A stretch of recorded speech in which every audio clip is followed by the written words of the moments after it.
নীরা যান্ত্রিক গতিতে মাথা নাড়ল। তিহু হতাশাগ্রস্ত কণ্ঠে বলল, তাহলে এখন কি করব? তারা তিনজন যখন এই সকল চিন্তায় মশগুল ঠিক তখনই তাদের সামনে হাজির হলো নেল। সে এসেছিল বেট্রির জন্য। প্রতিদিন সকালে নিয়ম তান্ত্রিকভাবে তার রুমে চা পৌঁছালো। আজ কেন তার বিলম্ব হলো সেটি জানতে, তবে কিচেনে পৌঁছে এসে মূল কারণটা উদ্ঘাটন করতে পারল সে। আজ যে কিচেনের সমস্ত দায়িত্ব তিহির উপর ন্যস্ত হয়েছে, আর তাই আজকে বাড়ির কাউকে কিচেনে পাওয়া যাবে না। নীল এগিয়ে এসে কিচেনের এমন হাল দেখে বলল, কি হচ্ছে এখানে? দেখো না ভাইয়া, বৌমনি পায়েস করছিল, তবে সবটুকু দুধ নিচে পড়ে গেছে। নীল এক ঝলক তাকালো সেই দুধ পরে নষ্ট হয়ে যাওয়া গ্যাসের চুলা আর ফ্লোরের দিকে। অতঃপর রাফা আর নীরার উদ্দেশ্যে বলল, তোরা কিচেনে কি করছিস? এক্ষুনি যা আর গিয়ে পড়তে বস। নীলের ধমকানিতে দুজনেই ভীত স্বরে মাথা নিচু করে বলল, আসলে ভাইয়া, বৌমনিকে হেল্প করতে এসেছিলাম। হয়েছে হেল্প করা? তবে যা এখন। আর একটা কেউ যেন আমি কিচেনে ত্রিসীমানা না দেখি। Got it? দুজনে সম্মতিসূচক মাথা নাড়িয়ে ধীর পায়ে সেখান থেকে চলে যায়। তিহু অসহায় দৃষ্টিতে সেদিকে তাকিয়ে থাকে। এতক্ষণ তো তারা হেল্প করেছিল, এখন তারা চলে গেল, সে কি করবে একা একা? তিহুকে ওভাবে দাঁড়িয়ে থাকতে দেখে নীল বলল, আহম্মকের মতো দাঁড়িয়েছো কেন? সরো। আপনি ওদেরকে তাড়িয়ে দিলেন কেন? ওরা তো আমায় হেল্প করছিল না কি?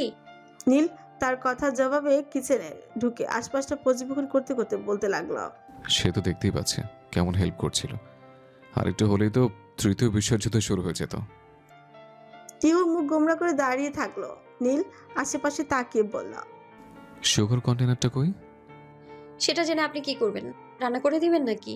নীল তিহুর এমন কথায় বিরক্ত হয়ে বলল, শাট আপ। বেশি কথা কেন বলো?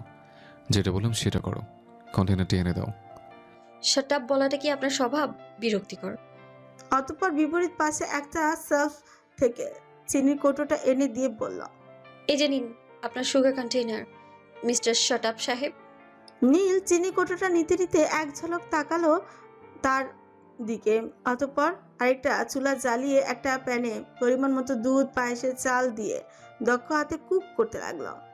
তিহু অবাক দৃষ্টিতে পর্যবেক্ষণ করতে লাগলো নীলকে। বিস্ময়ের সূচক কণ্ঠে হঠাৎই বলে উঠল, আপনি রান্না করতে পারেন?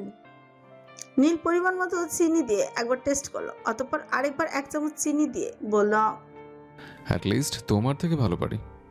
তার জবাবে সামান্য ফ্রিউ কুচকালো তিহু। অতঃপর আশেপাশে তাকিয়ে দেখলো কেউ আসছে কিনা। তো আজকে কিচেনটা সম্পূর্ণ ফাঁকা, কেননা রান্নাটা তাকে সম্পূর্ণ একাই করতে হবে। সেই নীলের প্রত্যেকটা পদক্ষেপ পর্যবেক্ষণ করতে লাগলো। কি দারুণ ভাবে দক্ষ শেফের মতো সবটা নিজের হাতে হ্যান্ডেল করছে সে।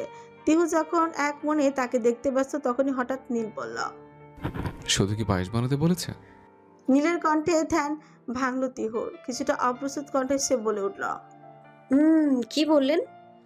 নীল একবার তার দিকে তাকালো, অতঃপর বলল, শুধু কি পায়েসই বানাতে বলেছে? তিহু অন্যদিকে ঘুরে পড়ল। স্পেসিফিক্যালি তো কিছুই বলেনি, জাস্ট বলছে কিছু একটা তৈরি করতে। সেজন্য তুমি পায়েস তৈরি করেছো? তা নয় তো কি? Are you crazy? সকালে নাস্তা কি এমন মিষ্টি খাবার খায়? তার উপর আব্বুর সুগার আছে। বলেন কি? আমি তো জানতাম না, আর তাছাড়া কেউ আমায় বলেও নি। আর এমনিতেও আমি কোনো রান্না পারি না, ইউটিউব দেখছিলাম এই রেসিপিটা সহজ, সেই জন্য। সেজন্য তুমি সকাল সকাল এমন একটা মিষ্টি খাবার বানাবা? স্টুপিড। তা নয় তো কি? নীল একবার আশেপাশে তাকালো, অতঃপর তিহুকে এমন আহামকের মতো দাঁড়িয়ে থাকতে দেখে এক ধমক দিয়ে বলল, স্টুপিডের মতো দাঁড়িয়েছো কেন? গিয়ে দেখো, ডান সাইডে লেফট কর্নারে ফ্লাওয়ার ক্যানিস্টার আছে, দ্রুত আনো। তিহু দ্রুত গিয়ে কাঙ্ক্ষিত শেফটা খুলল। তবে বিপত্তি বাঁধলো অন্য জায়গায়। শেফটা বেশ উঁচুতে, আর তিহু হাইট সেই তুলনায় অনেকটাই কম। উপায়ন্তর না পেয়ে দু পায়ে বৃদ্ধা আঙ্গুলের উপর ভর করে যেই না সে কন্টেনারটা টান দিল, অমনি ভারী বর্ষণের মতন সমস্ত আটাটুকু হড়হড়িয়ে তার মাথার উপর পড়ল। কিছুটা চোখের ভেতরও গেল তার, যার দরুন চোখগুলো পিটপিটিয়ে খুলল সে। এদিকে নীল এক ঝলক পেছনে ঘুরল তিহুর দেরি হওয়ায়, কারণ সঙ্গে সঙ্গে তিহুর এমন কাণ্ডে অবাকের চরম চূড়ান্ত সীমানায় আহরণ করে ঠোঁট জোড়া কিঞ্চিত ফাঁকা হয়ে গেল তার। ফিসফিসিয়ে সে পড়ল। What the? এদিকে চোখে মুখে আটা পড়ে বেহাল দশা তিহুর। সে দ্রুত কণ্ঠে বলল, এই যে শুনছেন, এদিকে একটু আসবেন প্লিজ। নীল দ্রুত এগিয়ে গেল তিহুর দিকে, অতঃপর বিরক্তি মিশ্রিত কণ্ঠে বলল, এসব কি? কৌটাটা পারতে গিয়ে পড়ে গিয়েছে, প্লিজ একটু ছেড়ে দিন না, দেখতে পাচ্ছি না তো কিছুই। স্টুপিড কোথাকার। অতঃপর তিহুর দিকে এগিয়ে গিয়ে তার চুল আর চোখের উপর পড়ে থাকা গমের আটাগুলো অতি যত্নে সহিত ফু দিয়ে সরিয়ে দিতে লাগলো। তার দেওয়া আলতো ফু আর তার এমন কাছাকাছি উপস্থিত তিহুর দেহে অজানা শিহরণ জাগলো। ক্ষণে ক্ষণে কম্পিত হলো তার তরু দেহ। সে বেশ ভালো করে বুঝতে পারছে তার হৃদযন্ত্রটা আর স্বাভাবিক নেই, বেপরা অস্থির নৃত্য করছে সেটি।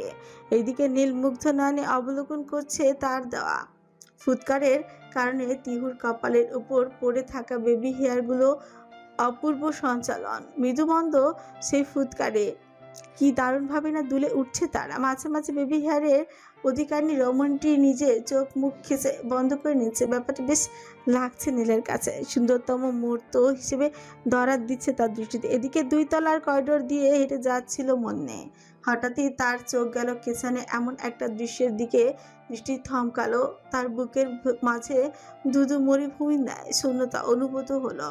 কই সেও তো রান্না করতো, কখনো তো নীল ভাই তাকে হেল্প করেনি, ইভেন কখনো ঠিকমতো টেস্টও করেনি তার করা রেসিপিটা। আর আজ মনির বুক চিরে বেরিয়ে এলো একটা দীর্ঘ নিঃশ্বাস। দ্রুত সেখান থেকে চোখ ফিরিয়ে নিল সে। দপ করে বসে পড়ল মেঝেতে, পিঠ ছেকল রেলিংয়ে। মনির মাঝে কোথাও যেন বেজে উঠল পুরাতন গানের সেই সুরটা।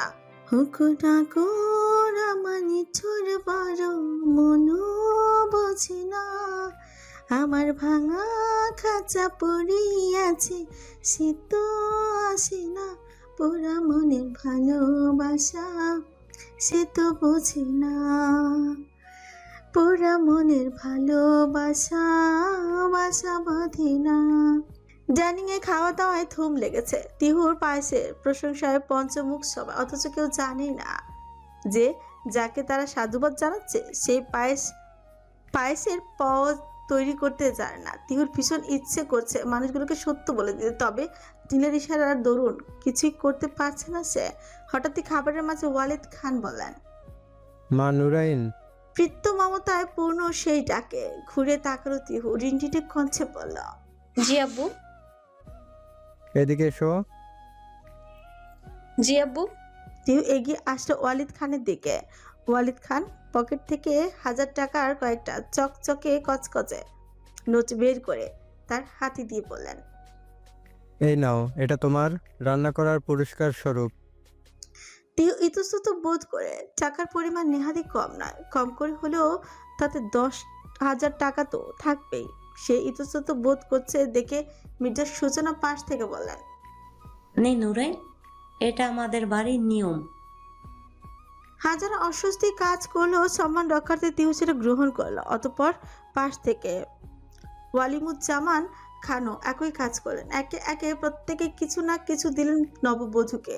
তিহু বেশ অস্বস্তিতে পড়ল, এমনিতেই পায়েসটা সে নিজে তৈরি করেনি, তার উপরে এত কিছু। হঠাৎই মির্জার সূচনা নীলের উদ্দেশ্যে বললেন। নীল, নীল খাওয়া থামিয়ে বলল, জি আম্মু। আজ তুমি নুরাইনকে নিয়ে ঘুরতে যাবে? নীল কিছু বলতে যেতে তিনি তাকে থামিয়ে দিয়ে বললেন, হুম, কোনো কথা হবে না। আজকে অফিসে বা পার্টি অফিসে যাওয়া বন্ধ। আজকে তুমি সারাদিন নুরাইনের সাথে থাকবে, বুঝেছো? নীল বুঝলো এখন না করাটা ঠিক হবে না। এমনিতে সবাই জানে তাদের লাভ ম্যারেজ, এখন না বললে সবার সন্দেহ জন্মাতে পারে। তাই সে মাথা নাড়িয়ে সম্মতি জানলো। ভার্সিটির ক্লাস শেষে বান্ধবীদের সাথে গল্প করতে করতে প্রধান গেটের দিকে দৃষ্টি যেতেই থমকালো তার পথচারণা। সেখানে দাঁড়িয়ে আছে আইয়াস। আইয়াসকে দেখেই বুকের ভেতর ধুকপুক শুরু হয়ে গেল তার। শুক্র ছকিলে সে তার বান্ধবী ওহির উদ্দেশ্যে বলল, আইয়াস ভাই। তার কথায় ওই এক ঝলক তাকালো সম্মুখে পুরুষটি পারে। সুঠাম দেহি উচ্চতায় পুরুষটি প্রায় 5 ফিট 9 ইঞ্চি, গায়ের বর্ণ বেশ উজ্জ্বল, তবে মুখের গড়ন অনেকটা ব্রিটিশদের মতন। সব মিলিয়ে লোকটা দেখতে মোটামুটি সুন্দরী আছে। ওই নাহার দিকে ফিরে বলল, তোর পছন্দ আছে দেখছি। তা তো থাকতেই হবে। আচ্ছা তাহলে তুই যা, আমিও বরং চাই। ওই দুষ্টু হেসে বিদায় জানালো তাকে। সেও চলে যেতে নাহা এগিয়ে আসলো আইয়াজের দিকে, খাদে নামানো মোলায়েম কঞ্চে বলল, আজকে আপনি? আইয়াজ বরাবরই খুব চাপা স্বভাবের ছেলে, একটু লাজুক টাইপের। মেয়েদের দিকে চোখে চোখ রেখে কখনোই কথা বলা হয়নি তার। স্বভাবত মাথা নিচু রেখে সে বলল, জি, আজকে নীল ভাই ভাবিকে নিয়ে ঘুরতে বেরিয়েছেন, এজন্য তিনি আসতে পারেনি, বিধায় আমাকে পাঠিয়েছেন। ও আচ্ছা। মৃদু কণ্ঠে কথাটা বলে গাড়িতে উঠল নাহা। আয়াজও গাড়িতে উঠে স্টার্ট দিল গাড়ি। গাড়ি চলাকালে আর কোনো কথোপকথন হলো না তাদের, তবে চোখে সে ভাষা কি আর বাদ মানে। নাহার চোখ বারংবার চলে যাচ্ছিল বহু প্রতীক্ষিত পুরুষটার পানে, তবে আয়াজ তার দিকে তাকাচ্ছিল কিনা বলা দায়। ঢাকার একটা উন্নত মানের আইসক্রিম পার্লারে বসে আছে তিহু আর নীল। আইসক্রিম তিহুর সবচেয়ে পছন্দের ফাস্টফুডের তালিকা অন্যতম, আর এই পার্লার আইসক্রিম তার অধিক প্রিয়। ভেতরে হলদেটে আলোক রশ্মির ঝলকানি, দেয়ালগুলো কোমল ধূসর রঙের রঞ্জিত। এক কোণে কাচের বক্সের আড়লে সারি সারি আইসক্রিমের সম্ভার। নীল সেখানে থেকে একটা স্টাফকে ডেকে বলল, হ্যাঁ যে ব্রাদার, একটু এদিকে এসো তো। ছেলেটি এগিয়ে এসে নম্রভাবে বলল। জি বলুন, কি হেল্প করতে পারি? নীল এক ঝলক তিহুর দিকে তাকালো, জিজ্ঞাসু দৃষ্টিতে মেলে বলল। আইসক্রিমের ফ্লেভার কোনটা দিবে? তিহু কিছু না ভেবেই দ্রুত বলে উঠল, জি আব্বু, চকলেট কাম স্ট্রবেরি ফ্লেভার। নীল এমন এক অদ্ভুত ফ্লেভারের নাম শুনে ফ্রুকুচকে চোখ কুচকে বলল, মানে? সরি ম্যাম, বাট এই টাইপের ফ্লেভার তো এইখানে নাই। টিহু স্টাফ বয়টার দিকে ফিরে বলল, আপনি বুঝি নতুন? জি, কিন্তু ম্যাম আমি শিওর এইখানে এই টাইপের কোনো ফ্লেভারই নাই। তাদের এমন কথোপকথনের মাঝে এগিয়ে আসলো একজন পুরাতন স্টাফ। তিহুকে দেখে ভালো মন্দ জিজ্ঞাসা করে স্টাফ বয়টাকে নির্দেশ দিল একটা চকলেট আর একটা স্ট্রবেরি ফ্লেভারের আইসক্রিম আনতে। সেলটিও বেকুবের মতো সেই নির্দেশ অনুসারে একটা স্ট্রবেরি ফ্লেভার আর একটা চকলেট ফ্লেভারের আইসক্রিম এনে তিহুর সম্মুখে রাখলো। তিহু অতি দ্রুত আইসক্রিমগুলোকে প্যাকেট থেকে আলাদা করে স্ট্রবেরি ফ্লেভারটার উপর চকলেট ফ্লেভারটার একটা প্রলেপ দিয়ে তৃপ্তি করে খেতে থাকলো। স্টাফগুলো চলে গেল। এদিকে নীল মুগ্ধ নয়নে চেয়ে রইল তিহুর পানে, কি মিষ্টি দেখাচ্ছে তাকে। হঠাৎ তিহু তার দিকে তাকালো, অতঃপর একটুখানি আইসক্রিম তার দিকে এগিয়ে দিয়ে খাওয়ার জন্য বলল। নীল মাথা নাড়িয়ে জানলো সে এগুলো পছন্দ করে না, তবে তিহু নাছোড়বান্দা, আইসক্রিম সে তো নীলকে খাওয়িয়ে ছাড়বে। জোরাজোরিতে এক প্রকার বাধ্য হয়ে শেষমেশ নীল একটুখানি আইসক্রিম গ্রহণ করলো। তিহু জিজ্ঞাসু কণ্ঠে বলল, কি ভালো না? মাথা নাড়িয়ে সম্মতি জানালো তিহু। মুচকি এসে বলল, বলেছিলামই তো, দেখলেন না? এদিকে নীল টিস্যু দিয়ে মুখ মুছতে মুছতে দেখলো তিহুর ঠোঁটের এক প্রান্তে সামান্য আইসক্রিম লেগে আছে, যার দরুন তাকে আরো মিষ্টি বেশি মিশিয়ে লাগছে। নীল সেদিকে পলকিন চেয়ে রইল। হৃদকোণে কোথাও যেন আকস্মিক বেঁচে উঠল, তোমার নামের রোদ্দুরে আমি ডুবেছি সমুদ্রে, জানি না যাব কদ্দূরে এখনো। আমার পোড়া কপালে আর আমার সন্ধে সকালে তুমি কেন এলে জানি না এখনো। ফন্দিয়াটে মন পালাবা, বন্দি আছে কাছে সে তোমার। যদি সত্যি জানতে চাও তোমাকে চাই, তোমাকে চাই। যদি মিথ্যে মানতে চাও তোমাকেই চাই। ও যদি সত্যি জানতে চাও তোমাকে চাই, তোমাকে চাই। যদি মিথ্যে মানতে চাও তোমাকেই চাই। হুড়মুড়িয়ে চতুর্থ তলার ফ্ল্যাটটার সামনে এসে থমকালো তিহু। হতবুদ্ধি তার দরুন লিফট ব্যবহারের কথাটা বেমালুম ভুলে গিয়েছে সে। একসঙ্গে অনেকগুলো সিঁড়ি একেবারে পেরিয়ে নিঃশ্বাস আটকে যাওয়ার মতো অবস্থা তার। হাঁটুতে দু হাতে ভর দিয়ে সামনে ঝুঁকে ঠোঁট দুটো গোল করে একসঙ্গে বেশ কয়েকবার জোরে জোরে শ্বাস নিয়ে নিজেকে ধাতস্থ করলো সে। কিয়ৎক্ষণ পর ধীরে ধীরে সুস্থ কলিং বেল বাজালো সে। সঙ্গে সঙ্গে একটা পরিচিত হাসি মাখা মুখ দেখতেই তাকে সর্বশক্তিতে জড়িয়ে ধরল তিহু। বলে উঠল, কখন আসছো তুমি? অপর প্রান্তে থাকা ব্যক্তিটিও হেসে বললেন, এই তো কিছুক্ষণ আগে। তিহু মুখ তুলে একবার সম্মুখ পানে চাইলো। মা তৈয়বা জামান বহুদিন পর মেয়েকে দেখে আদুরে হাত বুলালেন তার মুখে। ঠিক তখনই তৈয়বা জামানের পেছনে এসে দাঁড়ালো মাহা। তিহু চোখের ইশারায় হাজারবার তাকে ধন্যবাদ জানালো। অতঃপর তিনজন মিলে প্রবেশ করলো ফ্ল্যাটে। কিছুক্ষণ আগে আইসক্রিম পার্লার থেকে বের হয়ে সেখান থেকে অনতি দূরে একটা নির্জন প্রকৃতির নির্দিষ্ট স্থানে কিছুটা সময় পার করছিল তিহু আর নীল। কথোপকথন তত একটা নয়, তবে নীরবতায় হাজারো বাক্যলাপ চলছিল। হঠাৎই ফোন বেজে উঠল তিহুর। ফোন ধরতেই অপর পাশ থেকে ভেসে এলো এক বজ্রকণ্ঠ। ভার্সিটি আসিসটি কেন তুই? আর এখন কোথায় আছিস? তিহুকে কিছু বলার সুযোগ না দিয়ে মাহা মুহূর্তে কয়েকের বিরতি নিয়ে ফের বলল, যে জাহান্নামেই থাকিস না কেন, যত জলদি পারিস বাসে আয়। আন্টি এসেছে। হ্যাঁ, তোর মাই তোর খোঁজ করছিল। আমি বলেছি রিশাদের সাথে আছিস, মার্কেটে গিয়েছিস নোট আর পেন কিনতে। আসার সময় অবশ্যই কিছু কলম আর কাগজ সাথে করে নিয়ে আসিস। বাই, আম্মু এসেছে, দুজন পাশের রুমে গল্প করছে। যত দ্রুত পারিস আয়। বলেই ফোনটা কেটে দেয় সে। তিহুর প্রাণ পাখি যেন উড়াল দিবে তার আম্মু। তিহু আজীবন এই মানুষটাকে জমের মতো ভয় পায়। যদিও তিহুর বেস্ট ফ্রেন্ড তিনি, তবে অসম্ভব বিচক্ষণ আর ধূর্ত মহিলা তিনি। তিহু মিথ্যে বলে কখনো বাঁচতেই পারে না তার থেকে। আজ যদিও সে সবটা জেনে যায়। ভীত তিহু এক ঝলক নীলের দিকে তাকায়। নীল তখনও জিজ্ঞাসু দৃষ্টিতে চেয়ে আছে। সে সবটা খুলে বললে নীলকে। অতঃপর এখানে আসা বর্তমান। তিহু রুমে ঢুকে মাহার আম্মুর উদ্দেশ্যে সালাম দিল। কিছুক্ষণ আলাপচারিতা শেষে তৈবা জামান তিহুর হাতের দিকে লক্ষ্য করে বললেন, তোর নোটস আর পেন কই? অতঃপর একবার প্রধান দরজায় তাকিয়ে তিনি বললেন, রিশাদ আসেনি? ঠিক তখনই দরজা খুলেই রুমে প্রবেশ করলো রিশাদ। সবাইকে সালাম দিয়ে তিহুর উদ্দেশ্যে বলল, জিনিসপত্রগুলো ঠিক মতো আনবি না তুই? এই নে ধর। তিহু অবাক দৃষ্টিতে তাকালো। কই, সে তো কখনো রিশাদকে ফোন করেনি। রিশাদ এক ঝলক মাহার দিকে তাকালো। মূলত মাহাই তাকে ফোন দিয়েছিল কিছু কাগজ আর কলম কিনে রাখতে, কেননা সে খুব ভালো করেই জানে এই কয়েক মুহূর্তের মাঝে তিহুর একার পক্ষে সবটা হ্যান্ডেল করা সম্ভব হবে না। তৈবা জামান আর মাহার আম্মু অর্থাৎ মুবসিরা পারভিন রিশাদের আপ্যায়নে ব্যস্ত হয়ে পড়ল। তিহু ছেড়ে বাঁচলো। অতঃপর মাহা আর রিশাদকে ধন্যবাদ জানিয়ে সে বলল, আম্মুরা কখন আসলো রে? আর বলিস না, ভার্সিটি থেকে এসে শুনি আম্মুরা এসেছে। বলা নেই কওয়া নেই, হুট করে সারপ্রাইজ দিতে। তোর আম্মুর নাকি তোর কথা মনে পড়ছিল, আর একা একা কিভাবে আসবে, তাই আমার আম্মুকেও ঝুলিতে পুরে নিয়ে এসেছে। সে না হয় বুঝলাম, কিন্তু আমার টেনশন তো অন্য জায়গায়। আমার আম্মুকে তো চিনিসই, যদি কিছু একটা আন্দাজ করতে পারে না। এখন আমাকে বলছিস কেন? যা আর একটু গিয়ে বিয়ে কর। আমাকে একদম এসবের ভিতর টানবি না বাবা, আমি এসবের ভিতরে নেই। তিহু আহ্লাদের দৃষ্টিতে তাকিয়ে মাহার গলা জড়িয়ে ধরে বলল, বড় যা, এভাবে বলছো কেন? আমি তো বলেইছি আমার ভাসুর তোমার, আর আমার ভাসুর যে পরিমাণ স্মার্ট আর হ্যান্ডসাম না, তুই জাস্ট ফিদা হয়ে যাবি, ফিদা। মা তাকে ছাড়িয়ে দিতে দিতে বলল, ন্যাড়া বেলতলায় একবারই চাই, আর আমার একবার গিয়ে 16 কলা পূর্ণ হয়ে গিয়েছে, আর যেতাম না।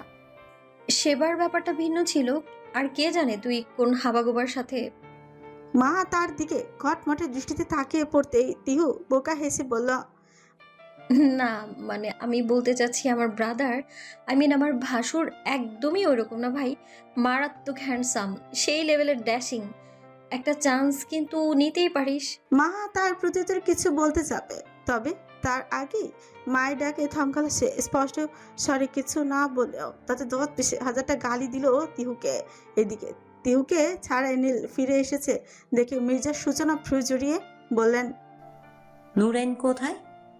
ও যে বাসে আগে থাকতো সেখানে গিয়েছে, কিছু নোটস থেকে গিয়েছিল সেগুলো আনতে। ও আচ্ছা, কিন্তু তুই ওকে রেখে চলে আসলি? আজকে ওর একটা গ্রুপ স্টাডি আছে, এই জন্য ওইখানে থাকবে। ঠিক আছে, তবে বেশি দিন যেন না থাকে। আফটার অল এখনো এ বাড়ির বউ, আর খান বাড়ির বউকে অন্য ফ্ল্যাটে রাখা এটা কেউ পছন্দ করে না এ বাড়ির। নীল সম্মতিসূচক মাথা নাড়িয়ে সেখান থেকে চলে যায়। রাত 9টার দিকে খাওয়া দাওয়া শেষ করে চার মা মেয়ে মিলে বসেছে গল্পের পসরা নিয়ে। বিভিন্ন সময় বিষয় আলাপচারিতা চলছে সেখানে। হঠাৎ তিহুর আম্মু বললেন, তিহু। তিহু আনমনি কিছু একটা ভাবছিল, মায়ের ডাকে ধ্যান ভাঙল তার। অপ্রস্তুত কণ্ঠে সে বলে উঠল, জি আম্মু। তোর আব্রাহামের কথা মনে আছে? তিহু সম্মতিসূচক মাথা নাড়ল। আরহামকে তো সে চেনে, বাবার দুঃসম্পর্কের আত্মীয় আদৃত ফুপুর ছেলে। তবে হুট করে মা কেন তার কথা বলছে জানেনি। তো এবার ফের বললেন, ও তো এখন জনমস হসপিটালে একজন বড় ডক্টর সার্জন। তো আমি কি করতে পারি? তুই কি করতে পারিস মানে? তুই আমার সাথে কালকেই বাসায় যাবি। আদ্রিতা বাবু তোকে দেখতে চেয়েছে। আর তুই কিন্তু খুব ভালো করেই জানিস আদ্রিতা বাবুর সাথে তোর বাবার ছোটবেলা থেকেই অনেক ভালো সম্পর্ক। তাই আমি চাই না তোর ঘাড় তেরামির কারণে কোনো অশান্তি হোক। আরে আজীব তো, আমি কি কোনো গ্রোসারি পণ্য নাকি? সে আমাকে দেখতে চাইবে বলেই আমায় চলে যেতে হবে? আমি যেতে পারবো না, আমার সামনে একটা ক্লাস টেস্ট আছে। আর ওনার যদি এতই আমায় ইচ্ছে করে দেখতে, তো এখানে এসে দেখে যাক। তুই যাবি না মানে? তোকে যেতেই হবে। আর ক্লাস টেস্ট থাকে পরে অ্যাটেন্ড করিস। আর তোকে তো আমি থাকতে বলছি না, জাস্ট কালকে যাবি, 2 দিন পর না হয় ফিরে আসবি। তিউ জেদ ধরে বসে থাকলো। সে যাবে না মানে যাবেই না। তৈবা জামানও কিছুটা চটে গেলেন মেয়ের এমন ব্যবহারে। মুবাসিরা পারভিন তৈবা জামানকে অন্য কথা বলে তার মনোযোগ সরানোর চেষ্টা করলেন। মাহাও তিউকে এক সাইডে সরিয়ে নিয়ে গিয়ে বলল, কি করছিসটা কি তিহু? মাথা খারাপ হয়েছে তোর?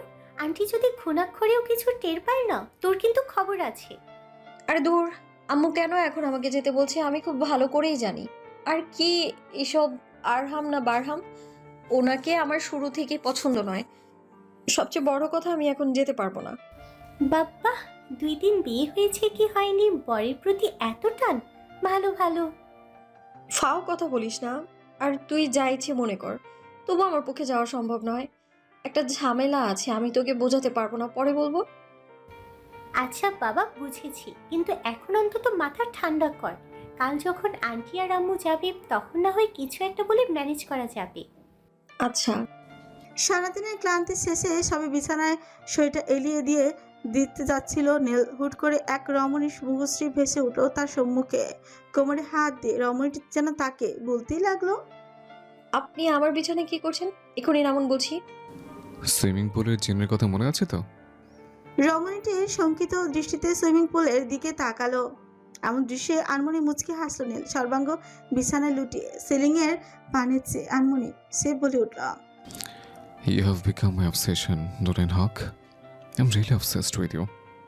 আমেরিকার মেরিল্যান্ড রাজ্যের বাল্টিমোর শহরে ঘড়ির কাঁটার টিক টিক শব্দ বেলা 12টার জানান দিচ্ছে। সবে মাত্র একটা অপারেশনের শেষে নিজের অত্যাধুনিক কেবিনের ইজি চেয়ারটাতে শরীর এলিয়ে দিয়েছে নামকরা সার্জেন্ট আরহাম শিকদার। হঠাৎই সম্মুখে টেবিলে রাখা একটা ফ্রেমে বাঁধানো কিশোরীর ছবিতে দৃষ্টি আটকালো তার। মুচকি হাসির রেখা ফুটে উঠল গোলাপি অধৈর্য জুড়ে। ছবিটা হাতে নিয়ে ফিসফিস করে সে বলে উঠল, তোতা পাখি, আই রিয়েলি মিস ইউ। কতদিন হলো তোমাকে দেখিনি, বাট আই এম ব্যাক। তোমাকে নিজের করে নিতে, তোমাকে নিয়ে দেখা আমার স্বপ্নগুলো পূরণ করতে আমি ফিরবো, অতি দ্রুতই ফিরবো। তবে মুহূর্তেই তার মনে পড়ে গেল ছোটবেলায় ঘটিত একটা অনাকাঙ্ক্ষিত ঘটনার কথা। সঙ্গে সঙ্গে ফসা মুখশ্রী ছেয়ে গেল নিকোষ কালো আধারে। সেই ছোট্ট ঘটনা দরুন আজও হয়তো তার তোতা পাখি ফুল বুঝে, কিন্তু কিন্তু বয়ে গেছে তো বহু সময়। এখনো কি তার তোতা সে কথাগুলো মনে রাখবে? হয়তো রাখবে, কেননা তার তোতাটা তো যে পড়ছ অভিমানে। সেই অনাকাঙ্ক্ষিত ঘটনার দরুন আর কখনো তো সে আরহামের সামনেও আসেনি। তবে সেখানে তো দোষ আরহামের কিছু ছিলই না, দোষটা তো ওই সৃজা নামের মেয়েটারই। আরহাম চোখ বুঝলো, ভাসমান শিরায় হাতগুলো মুষ্টিবদ্ধ করে জোরে জোরে শ্বাস নিতে লাগলো, নিজেকে ধাতস্থ করার চেষ্টায় সফল হয়ে। ফের আর কিছু একবার তাকালো কিশোরীর ছবিটার দিকে। এটা সে তুলেছিল লুকিয়ে, অত্যন্ত লুকিয়ে। কিশোরীটিকে হয়তো এখনো জানি না যে তার কত শত ছবি এক সুদর্শন পুরুষের মালিকানায় বন্দি। আরহাম আবারও মৃদু হাসলো, তবে তাতে শুধুই রয়েছে মলিনতা। দীর্ঘ নিঃশ্বাস ছেড়ে হঠাৎই বিশাল থাই গ্লাসের বাইরে উজ্জ্বল আকাশের পানি চেয়ে গিয়ে উঠল সে। 8 বছর আগে এলাকার বিখ্যাত খানদানি আর প্রভাবশালী পরিবার হক কুঞ্জ আজ জনকলরবে পূর্ণ। যৌথ সেই পরিবারে আজও উপস্থিত সকল আত্মীয় স্বজনের কারণ একটাই, রাত পোহালেই রোজার ঈদ। আনন্দ উচ্ছ্বাসে পূর্ণ বাড়িটির প্রতিটি সদস্য কোন বাড়ির সব বড় ভাই বোনদের সাথে আনন্দে মেতেছে 11 বছর বয়সী তিহুও। বয়সে সবার ছোট সে। আতশবাজি, রঙিন আলো আর শব্দে মুখরিত আশপাশটা ছাদে সবাই একযোগে গান আর বাজি ফোটানোর আসনে বসেছে। তিউ ছোটবেলা থেকে বাজির শব্দ একটু বেশি ভয় পায়, বিধায় সে বাজি ফাটানোর পাশটার দিকে ফিরেও তাকাচ্ছে না। পাশে একটা আসন পেতে গল্পের পশরা নিয়ে বসেছে বাড়ির সকল নবীনেরা। আজ একটা বিশেষ উদ্দেশ্যে জামাইয়ের ছবই। তিহুর সৃজা নামক একটি আপু আছে, বয়সে তিহুর থেকেও প্রায় বছর চারেকের বড়, অসম্ভব সুন্দরী। সৃজা এই বাড়ির সেজ চাচার বড় মেয়ে আদ্রিতা নাহারের ছেলে অর্থাৎ আরহামের ভীষণ পছন্দ করত। আর আজ সে সাহস করে আরহামকে প্রপোজ করবে। কিছুটা আজ অজানা আশঙ্কায় কম্পিত হচ্ছে কিশোরী দেহ, তবে আজ সে প্রপোজ করেই ছাড়বে। কেননা আজকের দিনটাই আরহামের কাছে নিজের মনের ভাব প্রকাশ করার শেষ সুযোগ। তার পরশু সকালে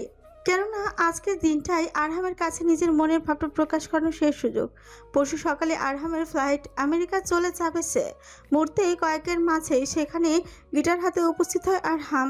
উপস্থিত সবার থেকে একটু ভিন্ন, সে সৌন্দর্যে বা ব্যক্তিত্বে সব দিক থেকে পারফেক্ট। 19 বছর বয়সী আরহাম একটা চেয়ারে এসে বসল। সৃজা আর চোখের বারংবার তার দিকেই চেয়ে আছে। আরহাম চেয়ারটিতে বসে তিহুর মাথায় হালকা থাপ্পড় দিয়ে বলল, ব্যাপার কি? সারাদিন তোতা পাখির মতো কথার ফুলঝুরি ঝরাস, আজ হঠাৎ কি হলো? ফারহাম ভাই, একটু আসতে পারবে না? আর আমি সারাদিন কোথায় বকবক করি? ভালো, মেয়ের উন্নতি হয়েছে দেখছি।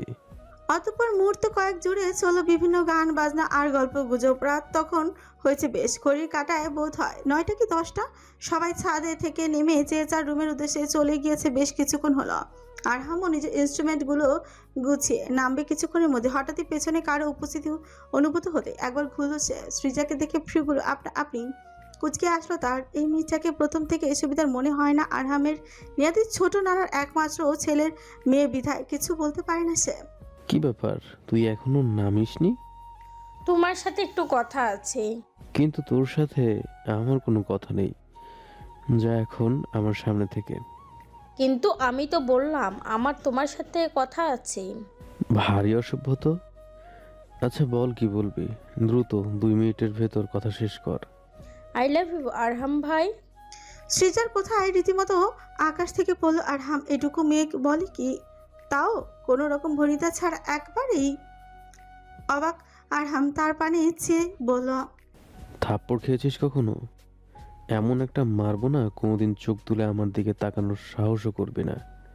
সৃজা বাবা মায়ের অতি আদরে মেয়ে। ছোটবেলা থেকেই কিছুতে না শোনার অভ্যাস নেই তার, বিশেষত মায়ের আদরের অতিরিক্ত বেয়ারা হয়েছে সে। আরহাম যখন তাকে এভাবে রিজেক্ট করলো তখন মেজাজ ধরে রাখতে পারল না সৃজা। কিছুটা চটে গিয়ে সে বলল, আমাকে এক্সপেক্ট করবে না তো কাকে এক্সপেক্ট করবা? ওই ছোট্ট পিচ্চি তিহুকে? সৃজার কথা রীতিমতো বোকা বনে গেছে আরহাম। সে যে তিহুকে পছন্দ করে এটা এমনি জানলো কিভাবে? বোকা দৃষ্টি নিক্ষেপ পূর্বক সে বলল, কিসব উল্টাপাল্টা বলছিস? সত্য কথা তো বোকা বোকাই লাগে, তাই না? তুমি যেভাবে তিহুর দিকে তাকাও তাতে আমার বুঝতে বাকি নেই। কিন্তু শুনে রাখো আরহাম ভাই, আমি তোমাকে প্রপোজ যখন করেছি অ্যাকসেপ্ট তোমাকে করতেই হবে।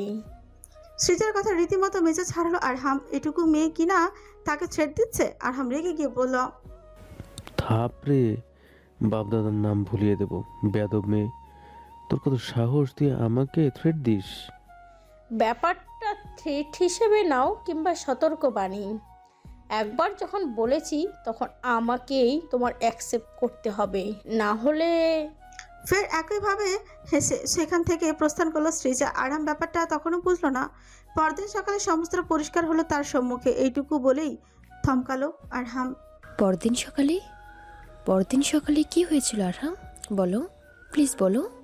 তপ্ত শ্বাস ফেলে আরহাম তাকিয়ে দেখলো সম্মুখে একজোড়া জিজ্ঞাসু দৃষ্টি উদ্গ্রীব হয়ে যে আছে তার দিকে। মেয়েটি ফ্লোরা, তার সহকর্মী। ইদানিংকালে সে একটু বেশি কৌতূহলী দেখায় আরহামের অতীত প্রণয়নীকে নিয়ে।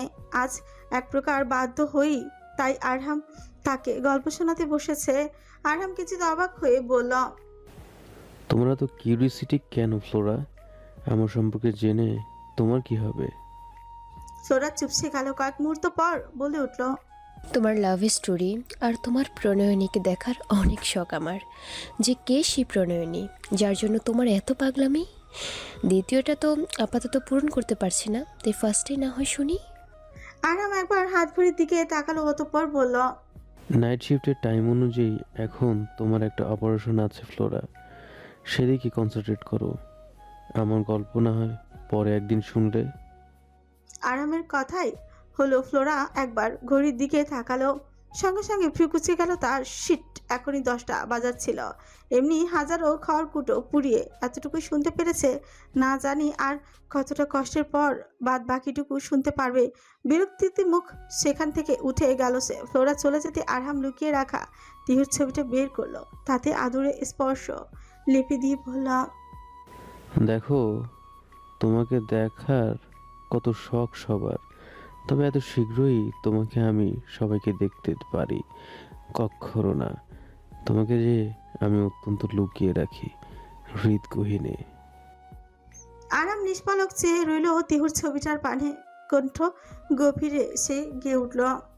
ভার্সিটি শেষ হয়েছে, মিনিট 15 হবে। ভার্সিটি থেকে অনতি দূরে একটা ক্যাফেতে গল্পের পসরা নিয়ে বসেছে অন্তরঙ্গ বন্ধুর একটি দল। কোল্ড কফিতে লাস্ট চুমুক দিয়ে স্বস্তির নিঃশ্বাস ছাড়ল তিহু। বহু কষ্ট শেষে মাকে ফুচুং ফাচুং বুঝিয়ে দিয়ে কোনো মতে বাড়ি পাঠাতে পেরেছে সে। ঘাট থেকে একটা বড় বোঝা নেমে গেছে যেন।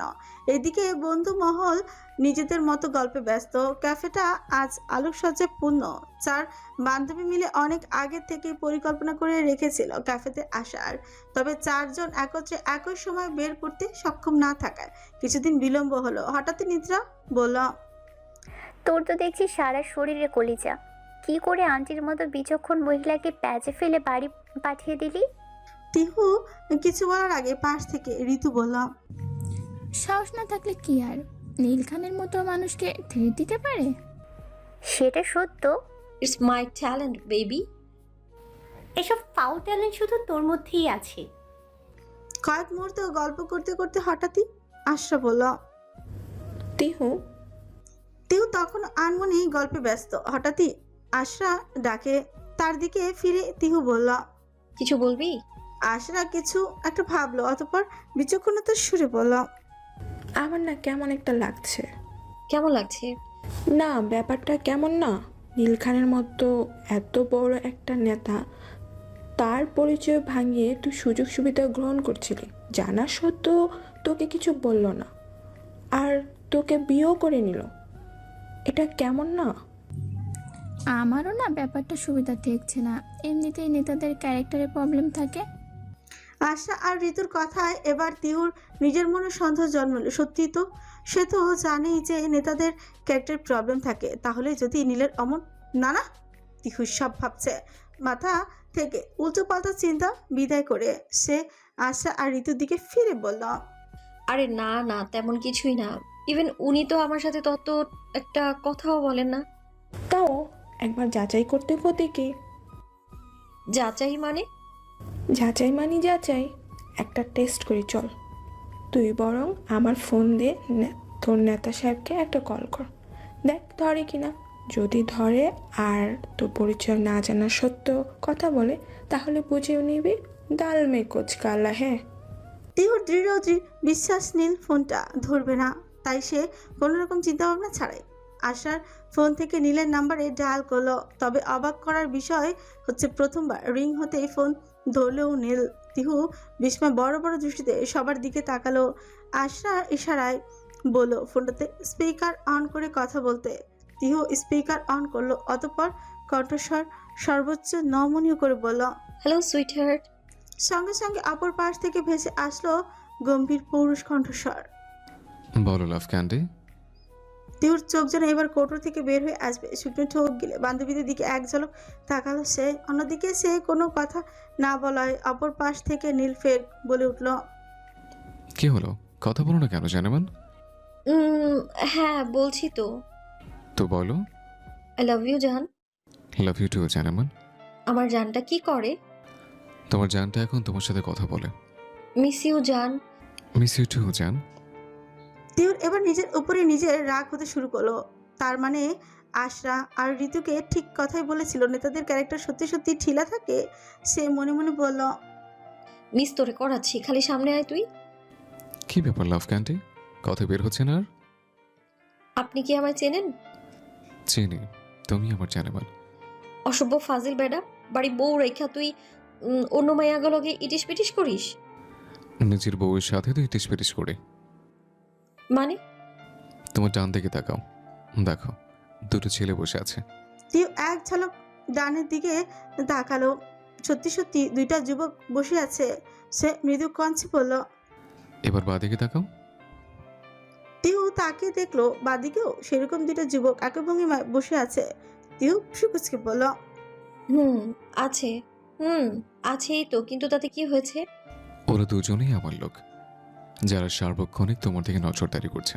ইনফ্যাক্ট ওদের হাতে দেখো একটা ফোন আছে, যাতে ভিডিও অন করা। সো আশা করি সবটা বুঝতে পেরেছ। টিউ এইবার বুঝলো এতক্ষণ নীল তাকে চিনেই কথা বলছিল। এদিকে ফোনে স্পিকার অন করা থাকা ঋতু, নিদ্রা, আশরাও মাও সে কথাগুলো শুনলো। তবে সবাই তাজ্জব বনে গেল নীলের এমন কাণ্ডে। হতভম্ব টিউ নিশ্চুপ রইল। নীল ফের বলল, খান সাহেবা, একদমই ভেবো না আমি আশেপাশে না থাকলে তুমি আমার দৃষ্টিসীমার আড়ালে চলে যাচ্ছ। Minded Nurain Haque, you are my wife, Mrs Nurain Wahaj. তাই তোমার প্রত্যেকটা নিঃশ্বাস প্রশ্বাসের মৃত্যুকুঞ্জনও আমার অজ্ঞাত নয়। হিমশীতল টিউ এতক্ষণে ছোট একটা নিঃশ্বাস ছাড়লো। অপর পাশ থেকে নীল বলল, তো সাহেবা, এবারের বাথরুমে না করে দয়া করে বাইরে আসুন, আই এম ওয়েটিং। টিউ একজন বাইরে তাকে নীলের গাড়ি দেখে আনমনেই মুচকি হাসলো। অতঃপর বন্ধুমহলকে বিদায় জানিয়ে এগিয়ে চলল কাঙ্ক্ষিত গন্তব্যের উদ্দেশ্যে। নীলের গাড়ির সামনে এসে থামলো টিহু। কিছুক্ষণ আগে নিজের করা দুষ্টুমির কথা চিন্তা করে হঠাৎ লাজুক হাসলো সে। গাড়ি দরজা খুলে নীলের পাশের সিটটায় বসে এক ঝলক নীলের দিকে তাকালো সে। সম্পূর্ণ ফর্মাল গেট আপে বসে আছে নীল। দেখে বোঝা যাচ্ছে অফিস থেকে বের হয়েই এখানে এসেছে সে। কালো রোদ চশমা আড়লে আবৃত তার নীল আখি জোড়া। টিহু কিছুটা বোকা হেসে বলল, আপনি বুঝে গিয়েছিলেন না আমি ওটা? নীল সে কথা জবাব না দিয়ে বরং বলল, সিট বেল্ট লাগাও। নীলের কথাটা বুঝতে টিহুর কয়েক সেকেন্ড সময় লাগলো। অতঃপর পাশ থেকে সিট বেল্ট খুঁজতে গিয়ে সে সেটা না পেয়ে বিরক্তি মুখে পাশ খুঁজতে নীল কিছুটা গম্ভীর কণ্ঠে বলল, সামান্য সিট বেল্ট খুঁজে পাবো না? সামান্য মানে? আমি ড্যাম শিওর আপনি নিজে খুঁজলেও পাবেন না, কেননা এখানে সিট বেল্টটাই তো নেই। নীল টিহুর সম্মুখে চেয়ে বলল, আমি যদি পাই তো? পাবেন না? চ্যালেঞ্জ করছো? যা মনে করেন। নীল এবার বাঁকা হেসে টিহুর দিকে এগিয়ে এলো। বেল্টটা খোঁজার প্রয়াসে সামান্য ঝুঁকে তীক্ষ্ণ নয়ন জোড়া স্থবির করলো। এদিকে নীল বেল্ট খোঁজার দরুন বেশ কাছাকাছি চলে এসেছে টিহুর। তার শরীর থেকে ভেসে আসা করা পারফিউমের সুবাসে টিহুর নাকে এসে বাড়ি দিচ্ছে। এক অজানা শিহরণে কম্পিত হচ্ছে তার তরু কায়া। ভয়, লজ্জা আর মিশেলে টিহুর ফর্সা মুখোশ রক্তিম বর্ণ ধারণ করেছে। নীল সিট বেল্টটা খুঁজে পেয়ে মুখে তুলে একবার টিহুর পানি চাইলো। মূল উদ্দেশ্য ছিল তাকে কিছু বলা, কয়েকটা কথা শোনানো, অথবা তার জেদের বিরুদ্ধে কাজও সক্ষম হওয়ার দরুন কিছু বলে তার জেদে ভাঙন ঘটানো। তবে মুখ তুলে টিহুর এমন লজ্জামাখা মুখশ্রী দেখে নীল নিজে থবনে গেল। হুট করে এই মেয়েটাকে অন্যরকম লাগলো তার দৃষ্টিতে। জিদ্দি আর তেজি মেয়েটাকে কেমন যেন অন্যরকম লাগতে শুরু করলো। তার মুখশ্রীতে বিদ্যমান সমগ্র লাজুকতা নীলের হৃদয়ে দোলা দিল। সে যতটা না সুন্দরী তার 10 গুণ হয়েও আজ ধরা দিচ্ছে নীলের দৃষ্টিতে। কি অদ্ভুত লাগছে মেয়েটাকে। চোখ ফেরানো বড় দায় হয়ে পড়েছে। শুকনো একটা ঢোক গিলে নিজেকে ধাতস্থ করলো নীল। বহু কষ্টে দৃষ্টি ফেরালো আপন রমণী লাজুক মুখশ্রী থেকে। ধীর হাতে সিট বেল্টটা পরিয়ে দিয়ে ফের দক্ষ হাতে ড্রাইভিংয়ে মনোযোগ দিল সে। এদিকে এতক্ষণ চোখ মুখ খেঁচে বন্ধ করে রাখার দরুন টিহু বুঝতে পারেনি একজোড়া নীল চক্ষু কিভাবে তার আরক্তি মুখশ্রীকে নিবিষ্ট দৃষ্টিতে পর্যবেক্ষণ করে চলেছে। গাড়ি ছুটছে বেশ অনেকক্ষণ হলো। পথটা টিহুর অচেনা, এতক্ষণ তো লাগার কথা নয়। ভার্সিটি থেকে গাড়িতে খানমহল অবধি পৌঁছতে বড় জোর 20 থেকে 25 মিনিট লাগতে পারে। তবে আজকের সময়টা অর্ধ ঘন্টারও কাটা এসে থেমেছে। টিহু বিরক্ত হয়ে এবার বলি উঠল, আপনি কি এই পথ যদি শেষ না হয় গানের ভক্ত নাকি?